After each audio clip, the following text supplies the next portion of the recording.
Good morning बच्चों। आज के लेक्चर में हम प्लांट टिश्यू कल्चर कंटिन्यू करेंगे। हमने लास्ट लेक्चर में basic aspects of plant tissue culture कि उसकी कैसे उसकी अवधारणा आई पादप तक संवर्धन की वो पढ़ा था, हिस्ट्री पढ़ी थी। आज हम कंटिन्यू करेंगे कुछ जो वर्ड्स या कुछ कंसेप्ट्स जो प्लांट टिश्यू कल्चर या पादप उत्तक संवर्धन में काम में लिए जाते हैं।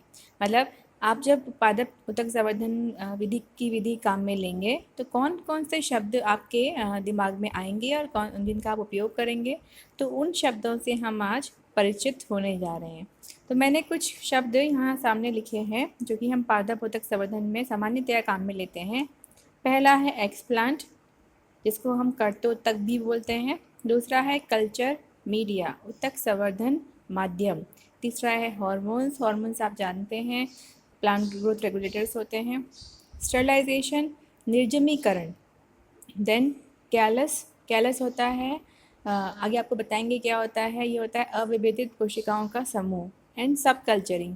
तो ये कुछ टर्म्स हैं जिनसे हम आज परिचित होंगे। हम सब कुछ संक्षिप्त में पढ़ेंगे ताकि आपको ज़्यादा कन्फ्यूजन नहीं हो और आप इसको आसानी से समझ पाएँ। सबसे पहले हम बात करेंगे एक्सप्लांट या कर्तोत्तक की। अगर हम वापस एक बार डेफिनेशन पे जाते हैं पादप उत्तक संवर्धन की, तो उसमें हमने पढ़ा था कि पादप उत्तक संवर्धन के अंतर्गत पादप के किसी भाग को कृत्रिम संवर्धन माध्यम पर कंट्रोल्ड कंडीशंस के अंतर या फिर अनुकूल परिस्थितियों में संवर्धित किया जाता है। 3 शब्द बताए थे मैंने आपको। पहला शब्द क्या था? पादप का कोई भाग। तो वो जो पादप का भाग जिसको उत्तक संवर्धन पादप उत्तक संवर्धन के लिए काम में लिया जाता है, उस भाग को हम एक्सप्लांट कहते हैं। लीजिए, तो एक्सप्लांट क्या है? एक्सप्लांट कोई भी भाग हो सकता है पादप का, लिविंग टिश्यू। बस हाँ, एक चीज़ सबसे इम्पॉर्टेंट है, ये explant should always be living.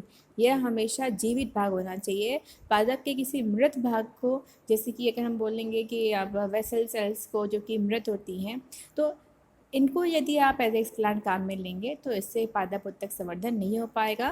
तो पहला चीज़ क्या है? एक्सप्लांट शुड बी लिविंग, वह जीवित होना चाहिए।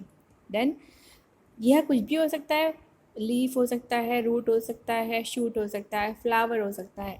कोई भी पादप का भाग एज ए एक्सप्लांट हम काम में ले सकते हैं। और कुछ खासियत है एक्सप्लांट की कि explant should be juvenile. Juvenile मतलब वह यंग होना चाहिए या वह मेच्योर नहीं होना चाहिए, वह तरुण अवस्था में होना चाहिए। ऐसा कुछ हार्ड एंड फास्ट नहीं है कि आपको तरुण लेना है, लेकिन जो जुवेनाइल होते हैं, जो फिर तरुण अवस्था में होते हैं, वो एक्सप्लांट ज़्यादा अच्छे से रिस्पॉन्ड करते हैं पादप उत्तक संवर्धन में। कारण क्या है? उसका कारण ये है कि क्योंकि जो यंग कोशिकाएं होती है वो डिवाइड अच्छे से कर सकती है, उनमें डिवीज़न बहुत अच्छे से हो पाता है और वो एक्टिवली काम करती है, जबकि जो मेच्योर कोशिकाएं हैं उनमें डिवीज़न ज़्यादा एक्टिवली नहीं हो पाता। तो इसीलिए अगर हम जुवेनाइल एक्सप्लांट काम में लेंगे तो वो ज़्यादा बेटर रिस्पॉन्ड करेगा।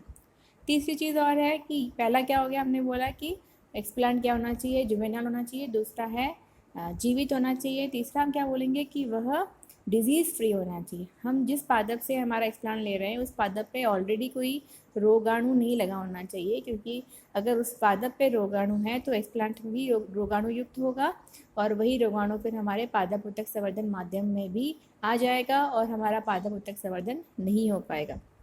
तो ये बात हुई एक्सप्लांट की। तो एक्सप्लांट के बाद में नेक्स्ट हम पढ़ेंगे कल्चर मीडिया, उत्तक संवर्धन माध्यम। वापस से हम परिभाषा पर जाएंगे। परिभाषा में सेकंड पार्ट क्या था कि पादप के किसी भाग को हम कृत्रिम संवर्धन माध्यम पे ग्रो करेंगे। अब कृत्रिम संवर्धन माध्यम, तो यही वह कृत्रिम संवर्धन माध्यम है जिसको हम काम में लेते हैं। Culture media are generally composed of inorganic nutrients, organic nutrients, vitamins and plant hormones. अब कल्चर मीडिया के क्या क्या भाग होते हैं? अब यहाँ पे मैंने एक भाग नहीं बताया, वो है अगर आगे मैं आपको समझाऊंगी कि क्या इसमें हम काम में लेते हैं। तो देखिए, पादप का जो हमने भाग पादप उत्तक संवर्धन में काम में लिया है, वह पादप का भाग फोटोसिंथेसिस करने में सक्षम नहीं है, तो उसको खाना हमको आर्टिफिशियली देना पड़ेगा। अब भोजन में सबसे इम्पॉर्टेंट तो हमारे लिए शुगर होती है। आप जानते हैं कि प्लांट्स को भी शुगर चाहिए, तो शुगर इंटेक होना चाहिए। उसके अतिरिक्त बहुत सारे इनऑर्गेनिक एंड ऑर्गेनिक न्यूट्रिएंट्स की आवश्यकता होती है, विटामिन्स की आवश्यकता होती है और प्लांट हार्मोन्स मतलब बताया था मैंने आपको कि ऑक्सिन और साइटोकाइनिन का एक अनुपात आवश्यक होता है पादपोषक संवर्धन के लिए। तो ये 4 चीज़ें तो इम्पॉर्टेंट है ही, प्लस आगे यदि आपको लिक्विड कल्चर करना है, मतलब आपका जो कल्चर मीडियम यदि द्रव अवस्था में होगा तो प्रॉब्लम क्या होगी कि जैसे ही आपने अपना एक्सप्लांट रखा वो एक्सप्लांट क्या करेगा, द्रव अवस्था के अंदर वाले मीडियम में डूब जाएगा, और जैसे ही वह डूबा तो उसको ऑक्सीजन की सप्लाई नहीं होगी और वह जीवित नहीं रह पाएगा और आगे उसका कल्चर नहीं हो पाएगा। तो यहाँ पे आपको द्रव अवस्था में तो केवल जो सिंगल सेल्स है उनको आप कर सकते हो, और कंटिन्यू उसको आगे आप पढ़ेंगे डिटेल में अगर पादपोषक संवर्धन तो समझेंगे कि यदि आपका मीडियम द्रव अवस्था में है तो उसको आप स्टरर पे रखते हैं, मतलब एक मूवेबल ट्रे होती है जिस पे कंटिन्यू आपका कल्चर हिलता रहता है ताकि उसको ऑक्सीजन की सप्लाई मिलती रहे। लेकिन ये प्रैक्टिकली सारे कल्चर के लिए पॉसिबल नहीं है। तो यहाँ हम कैसा मीडियम बनाते हैं, सेमी सॉलिड मतलब जेल के समान, जो ना तो पूरा द्रव है नहीं पूरा लिक्विड है। उसके लिए हम क्या काम में लेते हैं, अगार अगार अगार अगार आप जानते हैं कि यह एक पॉलीसेकेराइड है जो कि ग्रेसिलेरिया जैलिडियम जैसी लाल शैवालों से प्राप्त किया जाता है। अगार अगार की खासियत यह होती है कि जब इसे हम गर्म पानी में उबालते हैं तो यह लिक्विड फॉर्म में उसमें डिज़ोल्व हो जाता है, और जैसे ही वो पानी ठंडा होता है और यह जम जाता है जेल के फॉर्म में। और इस जेल की खासियत यह है कि इनर्ट होता है, मतलब इससे यह कुछ भी उसमें उसकी केमिकल कंपोजिशन में कोई चेंजेस नहीं करता, यह सिर्फ आधार प्रदान करता है। मतलब ऐसा कुछ नहीं है कि इससे न्यूट्रिएंट मिलेगा या भोजन मिलेगा, यह सिर्फ एक आधार प्रदान करता है किसी एक्सप्लांट को। तो जेल के समान मीडियम, अगर आप जैसे ये inorganic nutrients, organic nutrients, vitamin and plant hormones अगर के साथ में मीडियम बनाएंगे और उसके ऊपर आप अपना एक्सप्लांट रखेंगे तो वह उसको प्रॉपर ऑक्सीजन भी मिल पाएगी, और साथ में क्योंकि वो जेल है तो उसमें पानी की मात्रा भी बहुत ज़्यादा है तो उसको जल भी मिल पाएगा, तो जल और ऑक्सीजन दोनों उसको इक्वली मिल पाएंगे। तो ये बात हुई कल्चर मीडिया की। और बहुत सारे कल्चर मीडिया काम में लिए गए थे। हमने जब हिस्ट्री में पढ़ा था तो आपको याद होगा, वहाँ हमने पढ़ा था वॉन ओवरबीक ने सबसे पहले कोकोनट एंडोस्पर्म, नारियल के भ्रूण पोष को काम में लिया था एज ए कल्चर मीडिया। क्यों? क्योंकि उसमें बहुत सारे न्यूट्रिएंट्स होते हैं जो कि प्लांट को ग्रो करने में सहायता करते हैं। तो ये था, ये इसको हम कृत्रिम नहीं बोल सकते क्योंकि वो तो एक नेचुरल पदार्थ था कोकोनट एंडोस्पर्म। परंतु उसके बाद विभिन्न साइंटिस्ट ने अपने अपने मीडिया कंपोजिशन बनाए। उदाहरण के रूप में वाइट्स मीडियम, ये सबसे पहले बनाया गया टिश्यू कल्चर मीडियम था जिसे वाइट ने बनाया था। एमएस मीडियम ये सबसे कॉमन मीडियम है जिसे बुराशिग एंड स्कूप, जिनके नाम पे इसका नाम एमएस मीडिया पड़ा, इन्होंने बनाया था। तो बेसिकली जो मीडियम है इसमें क्या होगा कि जितने भी इनऑर्गेनिक और ऑर्गेनिक न्यूट्रिएंट्स हैं उनका कुछ अलग अलग कॉन्सेंट्रेशन बनाया लोगों ने, और उसके अनुसार इन मीडियम को नाम दिया गया। B5 मीडियम यह गैम्बॉग एटॉल ने बनाया था। N6 मीडियम यह चू एटॉल ने बनाया था। एक और मीडियम है जो है निट्स मीडियम, तो ये बनाया था निट्स एंड निट्स ने, जो कि एंथर कल्चर में काम में लिया जाता है। तो ये कुछ कल्चर मीडिया के उदाहरण हैं जो आपको दिखाए गए हैं। इसके साथ ही मैंने आपको बताया था कि inorganic nutrients, organic nutrients, vitamins, और उसके साथ में हमें चाहिए हार्मोन्स। हार्मोन्स आप जानते हैं कि ऑक्सिन होते हैं, साइटोकाइनिन होते हैं, जिब्रेलिन होता है, इथाइलिन होता है, एब्सिसिक एसिड होता है, ऐसे बहुत सारे हार्मोन्स आपने पढ़े होंगे। पर यहाँ पे जो सबसे इम्पॉर्टेंट हार्मोन है पादप उत्तक संवर्धन में वो है ऑक्सिन और साइटोकाइनिन। क्यों? क्योंकि ऑक्सिन का काम होता है रूट बनाना और साइटोकाइनिन का काम होता है शूट बनाना। तो हमको जिसकी आवश्यकता है, जिसको हमें ग्रो करना है, तो उसके अनुसार हम इसमें अलग अलग हार्मोन्स काम में लेके इस मीडियम को बना सकते हैं। मीडियम में हार्मोन्स ऐड करके अपने मीडियम को चेंज कर सकते हैं। जैसे generally the ratio of these two hormones can determine plant development. इन दोनों का अनुपात क्या निर्धारित करता है? Plant development. कैसे? अगर ऑक्सिन अधिक है और साइटोकाइनिन कम है तो क्या होगा? रूट या जड़ का ज़्यादा डेवलपमेंट होगा। यदि साइटोकाइनिन अधिक है और ऑक्सिन कम है तो शूट का डेवलपमेंट होगा। और ऑक्सिन और साइटोकाइनिन लगभग इक्वल है तो वहाँ पे कैलस उत्पन्न होगा। तो ये तीनों हमको जो बनाना है उसके आधार पे हम विभिन्न प्रकार के हार्मोन्स को किस में ऐड करेंगे? हमारे कल्चर मीडियम में ऐड करेंगे। तो ये मैंने आपको संक्षिप्त में कल्चर मीडियम बताया कैसे बताया कि मीडियम दो प्रकार का हो सकता है, सॉलिड हो सकता है, लिक्विड हो सकता है। सॉलिड के लिए आपको अगर डालना पड़ेगा, लिक्विड में आपको अगर की आवश्यकता नहीं है। इसके अतिरिक्त इसमें inorganic nutrients, organic nutrients, vitamin की आवश्यकता है और साथ में हार्मोन्स की आवश्यकता है। ये बात हुई कल्चर मीडियम की। अब इसके बाद में है एसेप्टिक कंडीशंस, या हम आगे इसी के अंदर पढ़ेंगे स्टरलाइजेशन। एसेप्टिक कंडीशन होती है अजमीकृत या निर्जमीकृत अवस्थाएं। ओके, और जो अवस्था होती है, जो प्रोसेस होती है, उसको हम बोलते हैं निर्जमीकरण। तो प्लांट टिश्यू कल्चर का जो सबसे बड़ी जो प्रॉब्लम होती है वो यही होती है कि हम किस प्रकार से एसेप्टिक कंडीशन उत्पन्न कर पाएँ, क्योंकि अगर आपकी कंडीशन एसेप्टिक नहीं है तो आपका कल्चर मीडियम जो है वो कंटामिनेटेड हो जाएगा, मतलब उसमें किसी प्रकार का रोगाणु आके ग्रो कर जाएगा और आपका एक्सप्लांट आगे ग्रो नहीं कर पाएगा। तो इस प्रकार से सबसे जो महत्वपूर्ण चीज़ है वो है स्टरलाइजेशन। तो यहाँ पे आपको क्या करना है, आप एक्सप्लांट ला रहे हो वो भी स्टरलाइज होना चाहिए, साथ में फिर आपने अपने अपने स्वयं को आपको स्टरलाइज करना पड़ेगा, अपने हाथों से काम कर रहे हो तो वो स्टरलाइज होने चाहिए। जिस जगह पे आप मीडियम को आप बना रहे हो तो मीडियम भी स्टरलाइज होना चाहिए। मीडियम में जब आप ट्रांसफ़र कर रहे हो एक्सप्लांट को तो वो स्थान भी स्टरलाइज होना चाहिए। उसको ट्रांसफ़र करने के बाद में आपने जहाँ उसको ग्रो करने के लिए रखा है वह स्थान भी स्टरलाइज होना चाहिए। तो हर स्टेप पे आपके लिए स्टरलाइजेशन या निर्जमीकरण बहुत अधिक आवश्यक है। तो यहाँ पे हम अलग अलग प्रकार के निर्जमीकरण पढ़ेंगे। Living plant material from the environment are naturally contaminated. हम जानते हैं कि जो बाहर वातावरण में जो भी एक्सप्लांट, चाहे हम इसको गार्डन में ग्रो कर रहे हैं, चाहे हम स्वयं के अपने एक पॉट में ग्रो कर रहे हैं, लेकिन हवा में कंटामिनेशन होता ही है। तो अगर आप बाहर से कुछ भी लेके आ रहे हैं तो एक्सप्लांट आप मान के चलें कि उसके ऊपर कंटामिनेशन होगा। कंटामिनेशन क्या है, किसी प्रकार का कोई बैक्टीरिया हो गया, फंगस स्पोर हो गए, वायरस हो गया, जो भी है वो है कंटामिनेशन, तो वो होगा उसके ऊपर। तो सबसे पहला काम क्या करना चाहिए कि जब भी आप एक्सप्लांट लाएंगे उसकी सरफेस को आपको स्टरलाइज करना पड़ेगा। सरफेस स्टरलाइजेशन, इसको एक नाम दिया गया है क्योंकि हम सिर्फ एक्सप्लांट के अंदर नहीं किसी केमिकल को डाल रहे, किसी पर्टिकुलर केमिकल से हम उसकी सरफेस मतलब उसकी सतह को स्टरलाइज कर रहे हैं। तो इस प्रोसेस को हम कहते हैं सरफेस स्टरलाइजेशन। अब इसमें जो केमिकल्स काम में लिए जाते हैं वह सामान्यतः अल्कोहल हो सकता है, सोडियम और कैल्शियम हाइपोक्लोराइड हो सकता है, मर्करी क्लोराइड हो सकता है। तो ये विभिन्न प्रकार के केमिकल्स हैं जो कि सरफेस स्टरलाइजेशन में काम में लिए जाते हैं। डिपेंड करता है कि आपका एक्सप्लांट क्या है, उसके आधार पे आप विभिन्न प्रकार के केमिकल्स काम में ले सकते हैं। आगे अगर हम बात करें कि स्टरलाइजेशन कितने प्रकार का हो सकता है तो हम देखेंगे कि पहली बात तो स्टरलाइजेशन होता क्या है। Sterilisation process is must for plant tissue culture because all the materials used in culture work must be microbe free. यहाँ पर यह है कि क्यों आवश्यकता है हमें स्टरलाइजेशन या निर्जमीकरण की। तो पादप उत्तक संवर्धन के अंतर्गत सभी चीज़ें मैं बता चुकी हूँ आपको कि वे सब निर्जमीकृत होनी चाहिए, मतलब माइक्रो फ्री होनी चाहिए, तभी हमारा एक्सपेरिमेंट सक्सेसफुल होगा।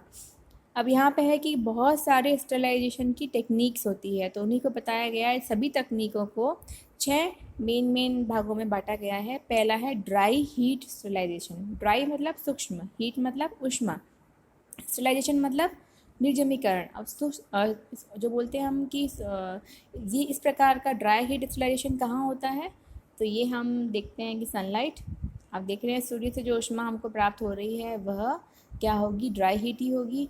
अगर हमको लेबोरेटरी में ड्राई हीट देनी है तो हम अवन में रख सकते हैं। अवन के कुछ ऐसे इक्विपमेंट होते हैं जिनको हम अवन कहते हैं, जिसमें हम टेम्परेचर सेट कर सकते हैं कि आपको 80 डिग्री रखना है, 60 डिग्री रखना है।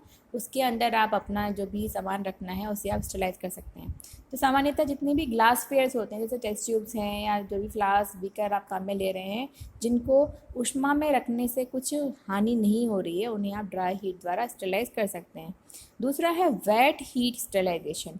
यहाँ पे जो ऊष्मा होती है वह वेट होती है या फिर आर्द्र होती है। अब आप इमेजिन कीजिए कि आर्द्र ऊष्मा कहाँ से बनेगी, हम कहेंगे भाप में बनेगी। भाप में आर्द्रता भी होती है और ऊष्मा भी होती है। तो यहाँ पे वेट हीट स्टरलाइजेशन के लिए एक इक्विपमेंट या एक उपकरण काम में लिया जाता है, जिस उपकरण को हम कहते हैं ऑटोक्लेव। ऑटोक्लेव एक प्रकार का प्रेशर कुकर होता है जिसमें कि हम तापमान को अधिक तापमान और अधिक प्रेशर या अधिक दाब उत्पन्न करते हैं, जिसके कारण क्या होता है, कोई भी वस्तु निर्जमीकृत हो जाती है। तो सामान्यतः जो हम कल्चर मीडियम बनाते हैं उसे हम ऑटोक्लेव में वेट हीट स्टरलाइजेशन द्वारा निर्जमीकृत करते हैं। तो हमने क्या किया, ग्लास फेयर्स को कर दिया और जित मीडियम बना उसको कर दिया। देन है यूवी स्टरलाइजेशन।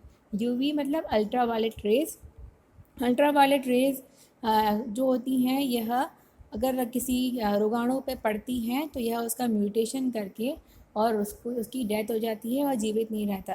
तो यह भी आप देखते हैं हॉस्पिटल्स में और जहाँ पर भी आपको हाइजीन मेंटेन करना होता है वहाँ पे हम यूवी स्टरलाइजेशन काम में लेते हैं। अगर हम टिश्यू कल्चर की बात करें तो यहाँ पे एक कैबिनेट या एक टेबल काम में ली जाती है, जिस पे कि हम प्लांट टिश्यू कल्चर में इनोकुलेशन मतलब इस प्लांट को मीडियम में ट्रांसफ़र करने का कार्य करते हैं। जितने भी कार्य हम करते हैं ट्रांसफ़रिंग का, वो सब कार्य हम लेमिनार एयर फ्लो कैबिनेट, उस टेबल का नाम है, क्या नाम है, लेमिनार एयर फ्लो कैबिनेट। आगे मैं आपको उसका चित्र बताऊंगी ताकि आप समझ पाएंगे। तो उसमें हम यूवी लाइट का एडजस्टमेंट होता है, आप यूवी लाइट ऑन करो, अपना जो भी मटेरियल स्टरलाइज करना है उसके अंदर रख दो और 15 मिनट में काफ़ी होता है, 15 से 20 मिनट यूवी का एक्सपोजर देना।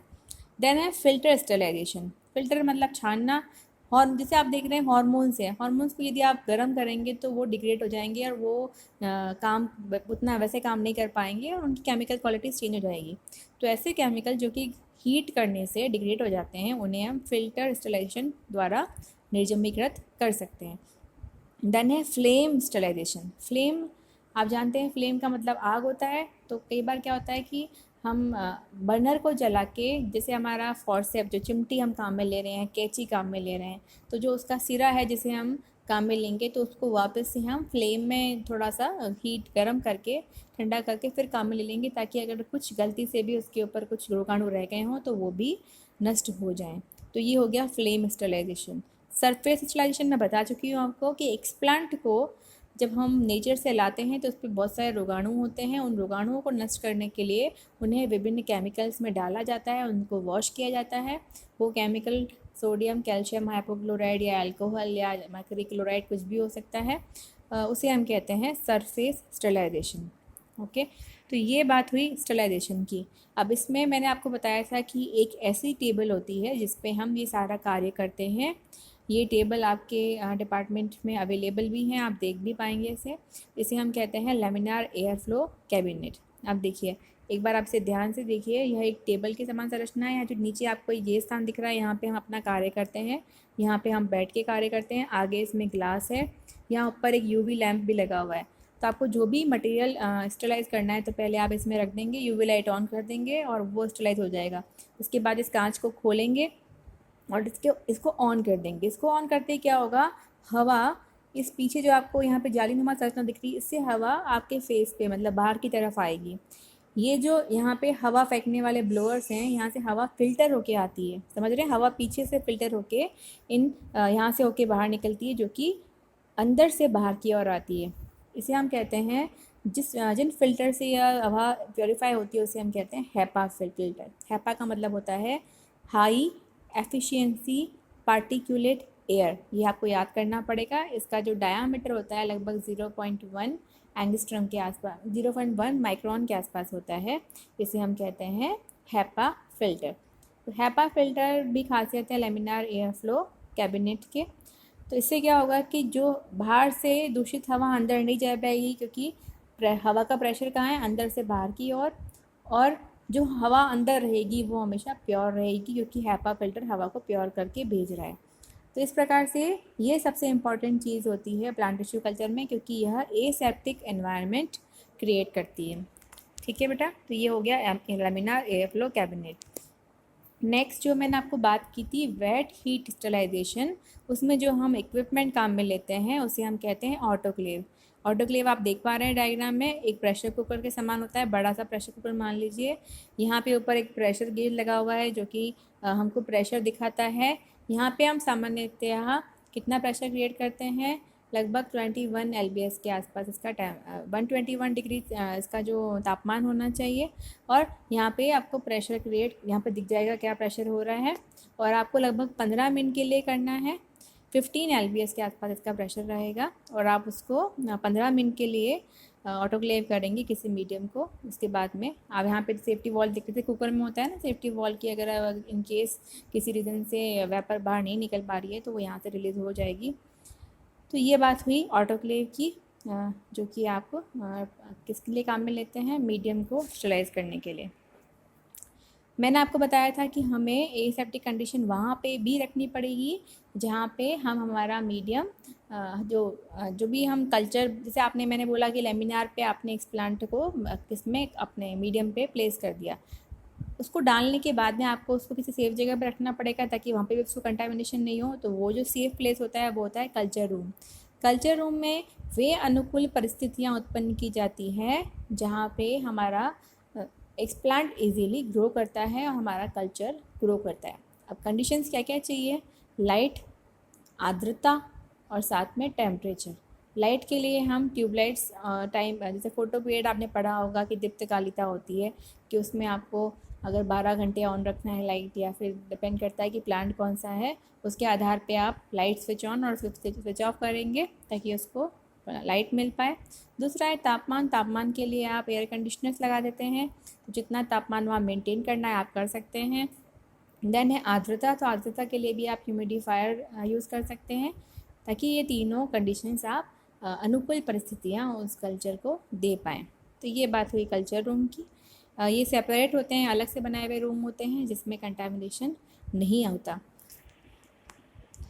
अब एक चीज़ और काम में ली जाती है, इसको हम प्लांट टिश्यू कल्चर में जिसे हम कहते हैं सब कल्चरिंग। सब कल्चरिंग क्या होती है कि आपने एक बार तो जो अपना, जैसे आप लीव्स को लाके आपने ट्रांसफ़र कर दिया किसके ऊपर, एक कल्चर मीडियम पर ऐसा तो है नहीं कि लीव सीधा ही प्लांट बना देगी। उस लीव से पहले कैलस बनेगा, फिर कैलस को आगे आपको कंटिन्यू ग्रो करना पड़ेगा, फिर जाके आपको विभिन्न प्रकार के एक्सपेरिमेंट लगाने पड़ेंगे, फिर जाके आपका क्या बनेगा, प्लांट उत्पन्न होगा। तो यहाँ पे सब कल्चरिंग का मतलब होता है as culture grows pieces are typically sliced off and transferred to new media to allow for growth और to alter the morphology of the culture.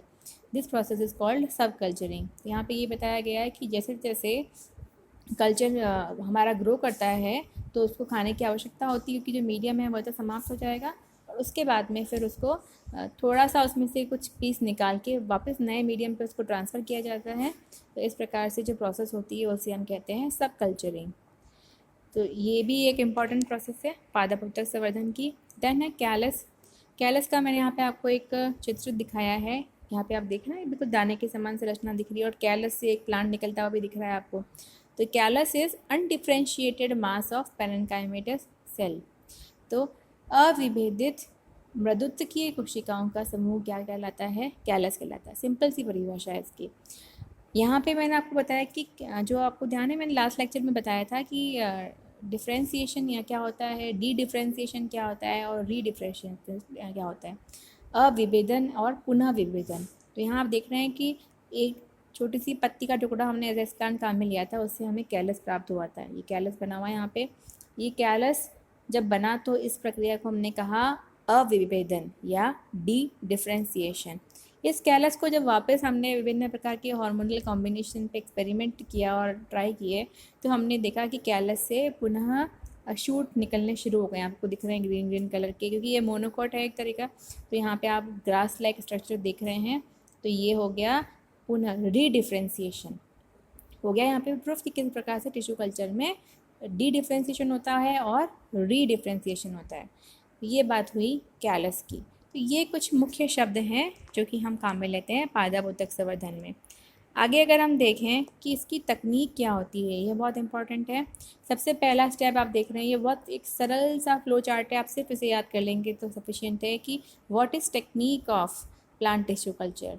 Technique में लिखेंगे, पहले आपने एक इंटैक्ट प्लांट चूज़ किया कि हमें इसका कल्चर करना है। उस प्लांट से आपने एक्सप्लांट को निकाला, एक्ससीजन ऑफ एक्सप्लांट।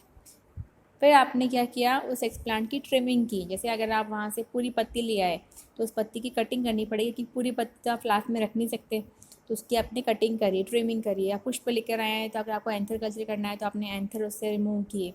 तो ये है trimming. Then surface sterilisation. Surface sterilisation मैंने बताया था आपको कैसे करते हैं एक्सप्लांट का।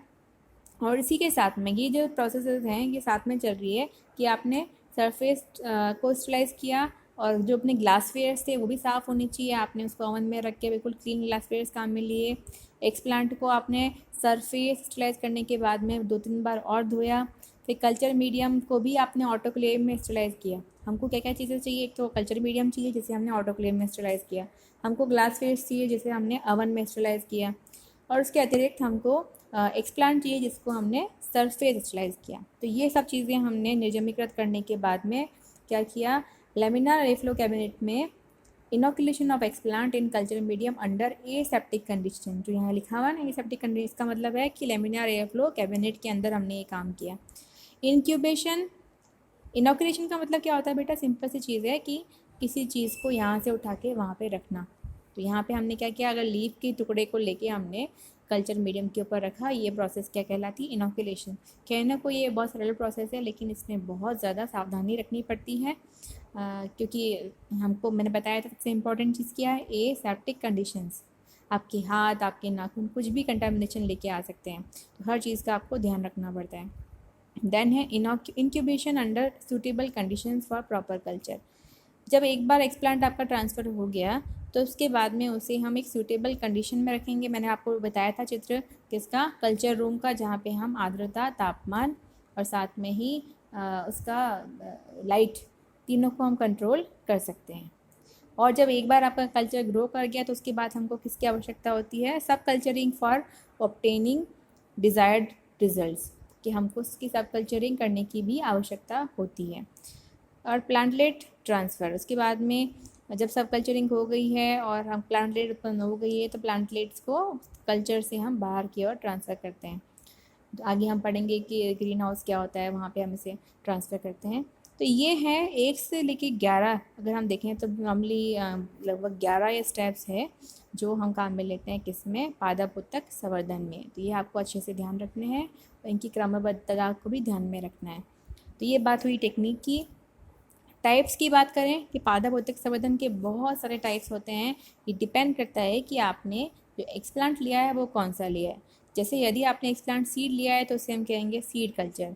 मेरिस्टेम मतलब कोई मेरिस्टेमेटिक कोशिका ली है, जैसे कैम्बियम हो गई या फिर जो आपने एम्ब्रियो को ले लिया, तो ये है मेरिस्टेम कल्चर। प्रोटोप्लास्ट कल्चर, यदि आपने प्रोटोप्लास्ट आइसोलेट करके उसका कल्चर किया है तो उसे हम कहते हैं प्रोटोप्लास्ट। देन ऑर्गन कल्चर, कोई ऑर्गन आपने ऐसे काम में लिया है जो उसे कहते हैं ऑर्गन कल्चर। पोलन, पुमड़ू का आपने कल्चर किया है, पोलन कल्चर। जिससे अगर पोलन कल्चर है या ओवरी कल्चर है तो ये हैप्लॉइड प्लांट्स बनाने में काम में आते हैं, हमने पढ़ा था, आगे और पढ़ेंगे। देन कैलस कल्चर, आपने सिंपली कैलस को कल्चर कर रहे हैं तो उसे कैलस कल्चर कहते हैं। सेल कल्चर, यदि आपने कोशिकाएं आइसोलेट कर ली एक दूसरे से अलग अलग करके और उनको आप लिक्विड मीडियम में कोशिकाओं को ग्रो कर रहे हैं, कोई उत्तक नहीं है यहाँ पे कोशिकाएं हैं, उसे हम कहते हैं सेल कल्चर। एम्ब्रियो कल्चर, यदि भ्रूण को निकाल के आपने कल्चर कर लिया है उसे हम कहते हैं एम्ब्रियो कल्चर। तो ये कुछ टाइप्स हैं जो मैंने आपको संक्षिप्त में बताए हैं। वैसे पादप उत्तक संवर्धन एक बहुत ही विशाल सब्जेक्ट है, बहुत बड़ा सब्जेक्ट है, लेकिन मैं उसको संक्षिप्त में आपको पढ़ा रही हूँ कंसाइज करके, ताकि आप इसको आसानी से समझ पाएँ। इसके बाद भी नेक्स्ट चैप्टर में, नेक्स्ट लेक्चर में हम प्लांट टिश्यू कल्चर ही कंटिन्यू करेंगे। वहाँ हम पढ़ेंगे applications of plant tissue culture. Thank you.